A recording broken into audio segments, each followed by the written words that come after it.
Good evening and welcome to BetRacingNation here on Sports Tonight Live. It's been an eventful week in the world of horse racing, and tonight we're joined by three on the panel, one normal. I'm not really called normal. No, you're definitely not normal. Billy Blakeman. Evening, Peter. Good evening. Jeff Banks. Good evening, guys. Thanks very much for coming down. And John McCurrick. Evening, kids. It's nice to have you here this evening. We're going to go over to our Twitter corner. Tom is there if you want to suggest any questions for the panel. This is the man you need to send them to. Good evening. Tonight there's a lot of hot topics to be debated, so don't hold back. Do tweet in at BetRacingNation. We're talking 5-year banning of trainer Gerard Butler. We're talking about Stephen Arnold, the owner, professional gambler whose BHA court hearing has ended up in a 3-month ban for laying his own horses. We're talking about the gelding Brown Pete, owned by Stephen Arnold, aka RakeBackMyPoker.com. Withdrawn 10 minutes before the off, having been backed from 8s into 2-1. The BHA ruled that this horse was not housed in a licence yard, not eligible to run. When did they investigate this? Why did they investigate this? And why leave it so late? We're also trying to give the bookmakers some stick. They're not taking small bets on courses, apparently, but some of them aren't taking large enough bets. They're only offering 5th the odds. Some people are saying 6th the odds, 7th the odds they're seeing.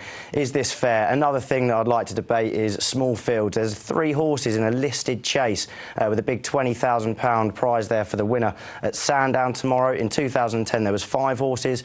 2011, 4. 2012, 4. 2013, there's only 3 in it. Will there only be horses standing there next year? Why are these fields decreasing? Join the debate at BetRacingNation. Tweet us in. That's Tom Marriott. Never stops talking. Another man who might not stop talking is John. But John, I wanted to touch on the Gerard Butler incident this week in the world of racing and what damage that can do. This has been a terrible year for racing. For whenever money is involved in, integrity is the most important thing. If people out there don't believe what they're seeing, that it's been fixed, or there's drugs involved, people not trying, whatever it is, it can destroy the game. Swimming is a real sort of arbiter of that. You can see, do people believe when a swimmer makes it, especially when they had these Germans in the old days and that kind of thing. So many sports now, race fixing or sports fixing comes in, and racing has had a terrible year. We had Mahmoud Al-Zaruni, Godolphin, who are the biggest owners in the world, and their horses were being drugged by this rogue trainer. We've had a journeyman jockey, Eddie Ahern, warned off for 10 years for preventing a horse from running on its merits. We've now got Gerard Butler, who is going around giving steroids with his own injections into horses. The cruelty to the horses, for goodness sake. Whatever else we're thinking about, let alone the punters and the belief in the game. So we've had so much bad publicity for racing, and the words fixes and dope and that kind of thing are in the headlines, understandably so. And one of the worst things about this is the sanctimonious attitude of British racing. When Americans, they say, oh, you're on Lasix and Butte, come to Europe, especially to Britain, we're drug-free, we show you how to do it. And look, we've had the Godolphin stable, we've had Gerard Butler, 1 or 2 other cases. We're seeing, and hypocrite's a good word, they're all laughing and jeering at us around the world. You were the sort of the beacons for how it should be done. And look at us now. The only credit coming out of this is the British Horse Racing Authority. So many of sports bodies like to cover things up. They don't want to damage their own sports.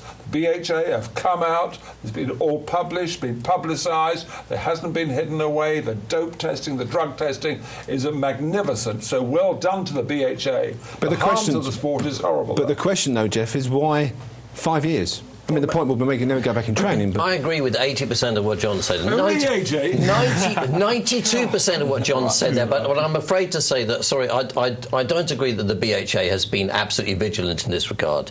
This trainer should basically be put off for life. Yes. There's no room in British racing for people who abuse horses, and this man has abused his horses, and that is the bottom line. He owes a duty of care to his horses.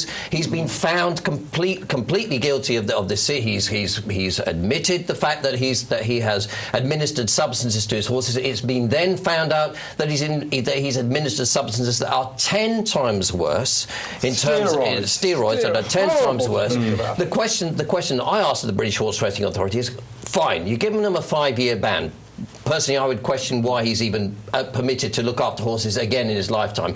But let's go further. Let's look at the situations like the Carl Burke situation, whereby you have a trainer that's banned. The operation is then taken over by his wife. Fine, Carl Burke is excluded from the stable and may not enter the premises. Well, who's going to check that on a daily basis?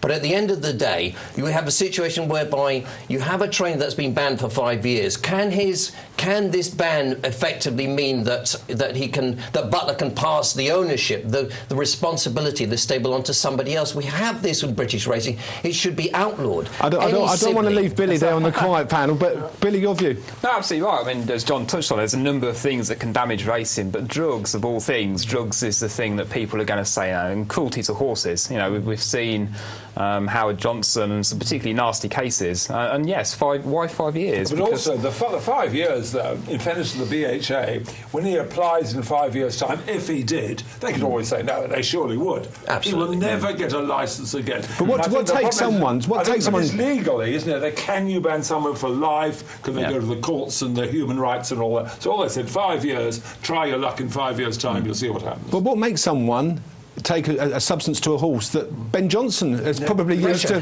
But you're desperate to win. Yeah. It's prize money, John? Prize money is one of the things, but he wants winners.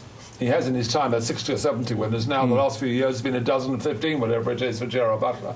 So it is pressure to win, to get results, to keep yourself in business. But the point is, those horses won twice each. Afterwards. And will they be able to keep the races that they won? Will those horses, are the records going to have to be changed? All these sort of the last season, I can't see how they can possibly let those horses keep the races and the prize money and the jockeys' totals and all that kind of thing. So that's another question to be asked. It's the pressure, Pete. It is the pressure, literally. I mean, there are for the average middle and lower, not grade. If that's an unfair thing for many trainers. I mean, but the lower echelons of training, they are desperate, absolutely desperate to find owners. They're desperate to inveigle prize money wherever they possibly can. This is a trainer who has won 2 Group 1 races, because there's a tremendous... What we've got to appreciate is that there's tremendous polarisation of horses in racing. We've got a situation right now in National Hunt Racing where we have 3 dominant stables: Mullins in Ireland, Paul Nicholls and Nicky Henderson, and the rest might as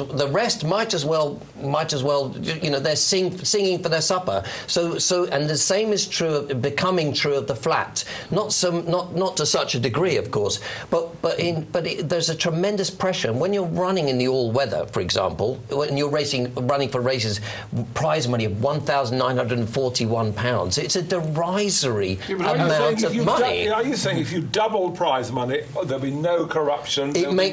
It clearly makes it less likely. If you improve the price, if you improve the funds at the bottom of the sport, it makes the requirements, the desperation to win, to produce results for your owners who are paying... I don't quite agree with that, no. I think if there's a means which people can cheat to achieve race wins, they will do that. And if the prize money is double, whatever you change, it won't change people's attitude. If people are going to do this, they're going to do this. And, you know, it's very difficult because, you know, we can't necessarily pull everyone out in one go and say you're guilty of doing something. But you know, when someone like this is found, there should be a lifetime ban. It absolutely has to be. No, but Butler's got a lifetime ban. But it is the integrity. That's the biggest issue about all this. The people out there, the public, do they believe what they're seeing? Well, especially when 8 trainers claimed anonymity. Anonymity. You know, in the Sungate thing, there were about 8 other trainers up to one point, but the Sungate, the drug they were giving, only had a little bit of the steroids in it, not what Gerard Butler was doing.